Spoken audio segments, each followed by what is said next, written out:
Y'all go ahead and do the factoring and the math knowledge question for today. Pause the video, and then once everyone has finished, you can unpause it and I'll go over the answers for you. So this is a factoring by grouping. These first two terms have a 2x squared in common. And so if you pull that out, you're left with 5x minus 4. And then these two terms have a 5 in common. And if you pull that out, you're left with 5x minus 4. Since these two pieces are the same, we can rewrite it as 2x squared plus 5 times 5x minus 4. And neither one of those will factor further, so this would be your answer. Now looking at the math knowledge question for today. We want to figure out the graph. What is that equation?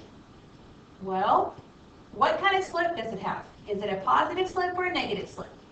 Since it's going up, it is a positive slope. So that means we can eliminate A and C and D.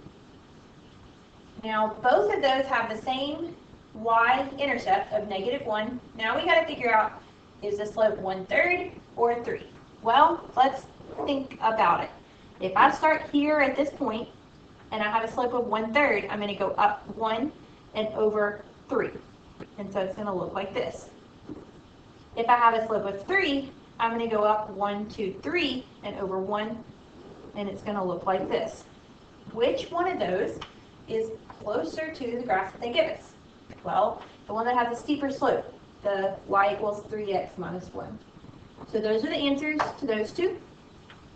Moving on to the lesson for today. We're looking at lesson 79, L'Hopital's rule.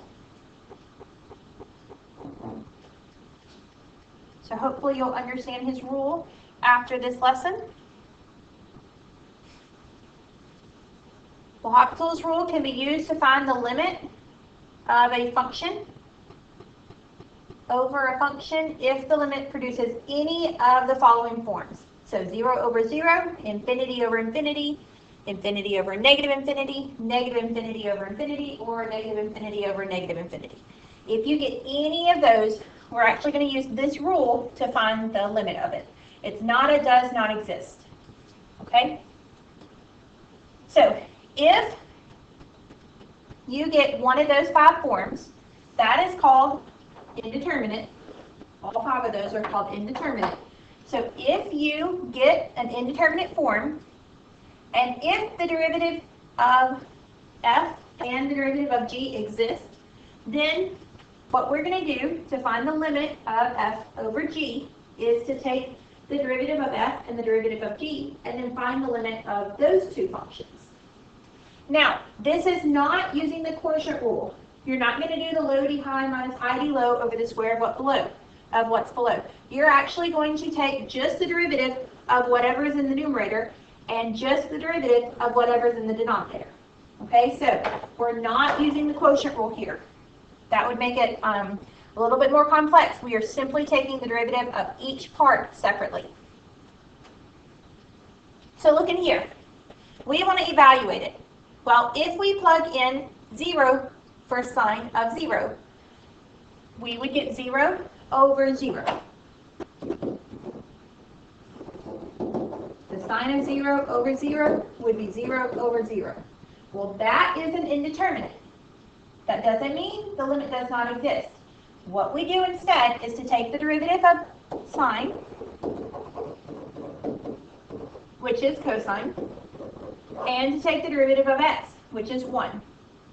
Since both of those derivatives exist, we can now plug in our 0 and see what we get this time.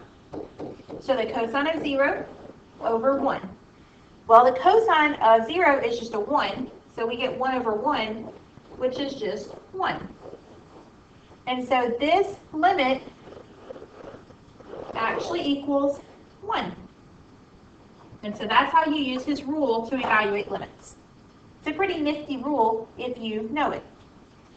So let's look at this one. We want to evaluate the limit as x approaches 0.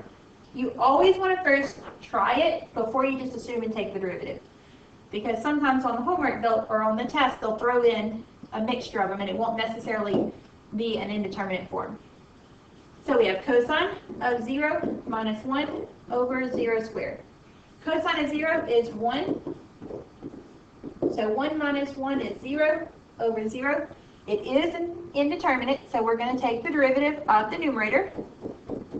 The derivative of cosine is negative sine. The derivative of -1 goes away. The derivative of the denominator would be 2x.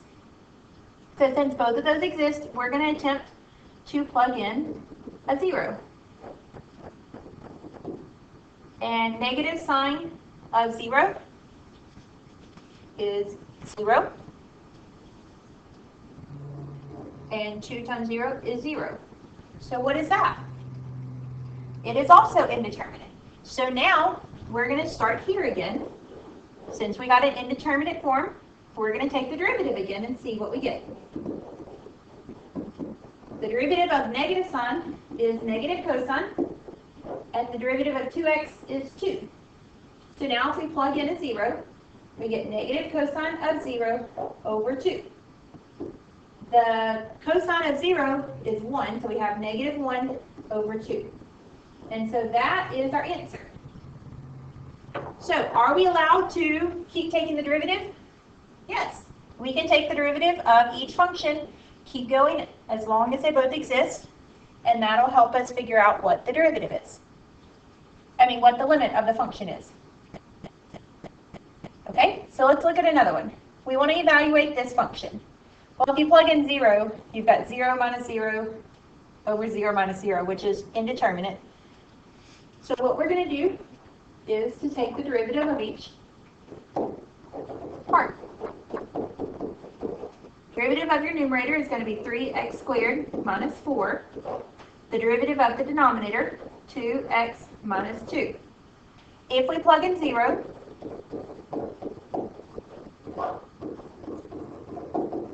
we get negative 4 over negative 2, which reduces to 2.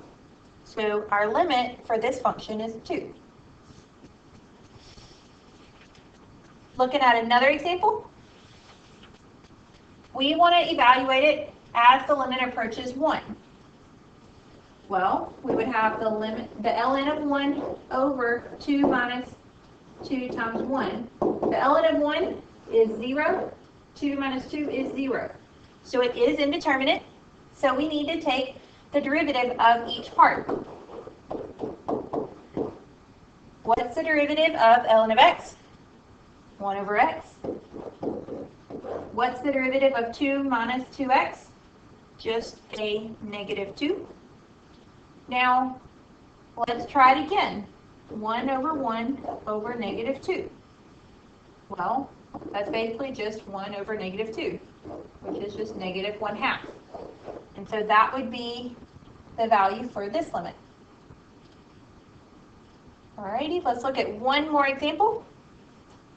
We want to evaluate this limit as x approaches infinity of cosine of x plus 2x over 6x squared. Now, cosine of x, when we plug in an infinity, cosine of infinity, think about the graph of cosine. It just continually oscillates from negative 1 to 1. It goes up and down and up and down, and it never stops because that's unusually, it's periodic. It keeps going up and down and up and down. So the most that cosine of x could be is 1. The least it could be is negative 1. But then if you say plus 2 times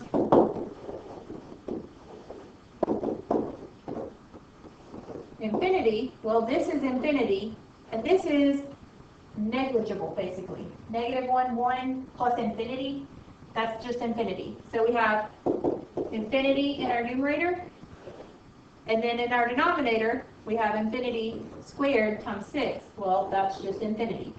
So infinity over infinity is indeterminate. It's one of those 5 indeterminates. So we take the derivative of each part. So the limit as x approaches infinity of the derivative of cosine would be negative sine, and the derivative of 2x would be 2. We also need to take the derivative of 6x squared, which is going to be 12x. And so now we are going to try and plug in infinity again. If we plug in infinity, negative sine of infinity plus 2 over 12 times infinity.